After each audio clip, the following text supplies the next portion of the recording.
seperti inilah jalan ke Pantai Anasai ya teman-teman ya.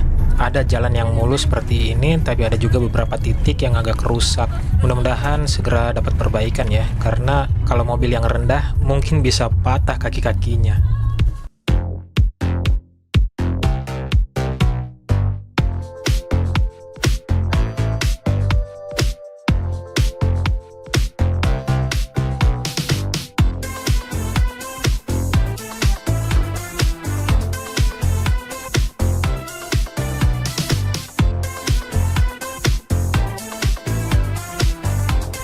Nah, oke, akhirnya setelah 1 jam lebih sedikit perjalanan, akhirnya kita tiba juga di Pantai Anasai yang ternyata ada 5 kapling, teman-teman.